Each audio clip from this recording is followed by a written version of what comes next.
যোগ্যতার কারণে ফারুকী সাহেব তিনি উপদেষ্টা হলেন। এই জাতি জানতে চায় ফারুকী সহ যে সমস্ত বিতর্কিত উপদেষ্টা আছে যদি অতি বিলম্বে তাদেরকে পর্দার পথে বাধ্য না করেন তাহলে আপনার বিরুদ্ধে কর্মসূচি বাধ্য হবে।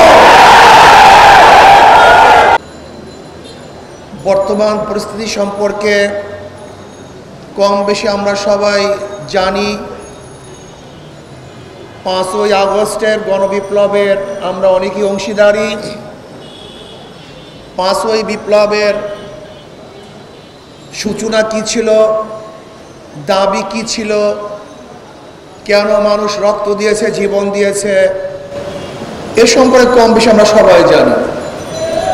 এর মধ্যে মূল একটা কারণ ছিল বৈষম্য বিরোধী আন্দোলন। বৈষম্য থাকবে না, বৈষম্য দূর করতে চাই। ব্রিটিশদের বিরুদ্ধে আন্দোলন করেছিলাম বৈষম্য দূর করার জন্য।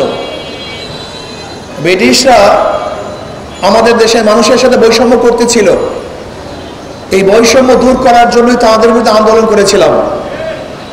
ভেবেছিলাম এবার বৈষম্য দূর হবে, কিন্তু ভারতের সংখ্যাগরিষ্ঠ মানুষ যখন সংখ্যালঘু মুসলমানদের উপরে আক্রমণ নির্যাতন করতেছিল, বৈষম্য করতেছিল, ভেবেছিলাম বৈষম্য দূর করার জন্য পাকিস্তান নামে একটা রাষ্ট্র কায়েম করতে পারলে বৈষম্য দূর হয়ে যাবে। পাকিস্তান হয়ে গেল, ভেবেছিলাম বৈষম্য দূর হবে, কিন্তু আমরা কি দেখলাম? পশ্চিম পাকিস্তানের মানুষগুলি পূর্ব পাকিস্তানের মানুষের সাথে বৈষম্য করছে। ভাবলাম দেশকে আলাদা করলে বৈষম্য দূর হয়ে যাবে। 71-এ দেশ ভাগ করলাম, ভেবেছিলাম এবার মানুষ মুক্তি পাবে, শান্তি পাবে, অধিকার প্রতিষ্ঠিত হবে। কিন্তু 71-এর পর থেকে 53 বছর পর্যন্ত যারাই ক্ষমতায় ছিল তারা বৈষম্য দূর করতে পারে নাই, তারা মানুষের অধিকার প্রতিষ্ঠিত করতে পারে নাই। 71 থেকে 2024 পর্যন্ত যারা ক্ষমতায় ছিল তারা দেশকে দুর্নীতিতে 5 বার চ্যাম্পিয়নশিপ করছে। তারা লক্ষ লক্ষ কোটি কোটি টাকা বিদেশে পাচার করেছে। যারা ক্ষমতায় ছিল বিচারবিহীন বহুত হত্যা করেছে, বহু গুম করেছে, বহু খুন করেছে। যারা 53 বছর ক্ষমতায় ছিল বহুত মা বোনেরা ধর্ষিতা হয়েছে। যে বৈষম্য দূর করার জন্য আন্দোলন করেছিলাম, সংগ্রাম করেছিলাম, কিন্তু আজও শ্রমিকরা তাদের অধিকার আদায়ের জন্য, তাদের ন্যায্য প্রাপ্তির জন্য আজকেও রাস্তায় আছে, আন্দোলন করছে। আজকেও শিক্ষকরা তাদের অধিকারের জন্য আন্দোলন করছে। আজকেও হাজারো জেলেরা তাদের অধিকারের জন্য আন্দোলন করছে।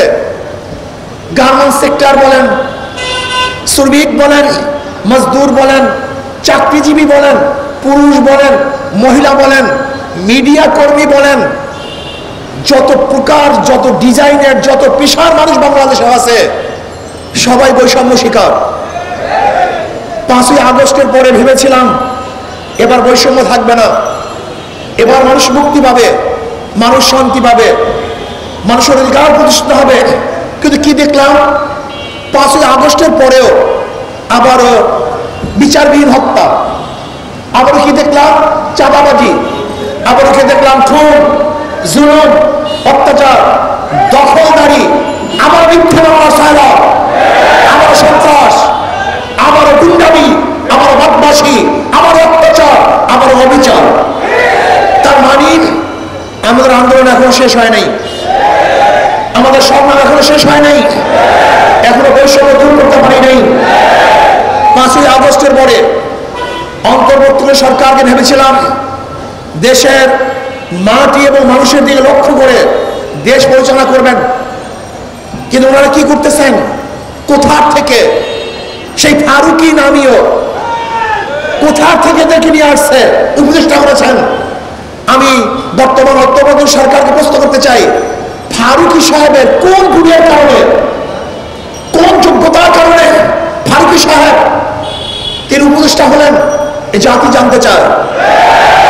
আমি ডক্টর ইউনূস সাহেবকে বলবো, আপনি আন্দোলন করেন নাই, আপনি সংগ্রাম করেন নাই, আপনার রক্ত দেন নাই, আপনার জীবন যায় নাই, আপনার পরিবারের কেউ শহীদ হয় নাই, আপনার দলের কেউ হত হয় নাই। এদেশের হাজারো মানুষ শহীদ হয়েছে, এদেশের হাজারো মানুষ বন্ধু হয়েছে। আপনি বারবার ওয়াদা করেছেন যারা আহত হয়েছে, নিহত হয়েছে, সেই পরিকাঠামোকে দেখবেন, তাদের চিকিৎসা প্রদান করবেন। কিন্তু আপনি ক্ষমতায় বসার পরে আজও তাদের চিকিৎসার ব্যবস্থা করেন নাই, শহীদ পরিবারের ন্যায্য অধিকার প্রতিষ্ঠিত করেন নাই। আপনি কোথাতে ক্ষমতায় বসতে বসে ফারুকি সহ যে সমস্ত বিতর্কিত উপদেষ্টা আছে, যদি অবিলম্বে তাদেরকে পর্দার পথে বাধ্য না করেন, তাহলে আপনার বিরুদ্ধে কর্মসূচি বাধ্য হবে। আপনি জানেন ইসলামী আন্দোলন বাংলাদেশ যা বলে তা করে, যা বলে তা করে। ইনশাআল্লাহ বলেছিলাম যতদিন পর্যন্ত শেখ হাসিনার পতন না দেখবো, আল্লাহ যেন মৃত্যু না ঘটান, সেই চোখে পতন দেখিয়েছেন। আমি উপদেষ্টাদের বলবো, গাড়ি আর বাড়িতে নিজেকে ভুলে যাবেন না, এদেশের রক্তের সাথে গ্রেফতারি করবেন না, ভারতের সাথে হাত মিলাবেন না, আজকে জনগণের বাহির হওয়ার কোনো চিন্তা করবেন না। আমি উপদেষ্টার সাথে যখন দেখা করতে গেছিলাম, আমি বলেছিলাম কোন অবস্থাতেই যেন বিদেশি কোনো সংস্কৃতি আমাদের চাপিয়ে না দেওয়া হয়।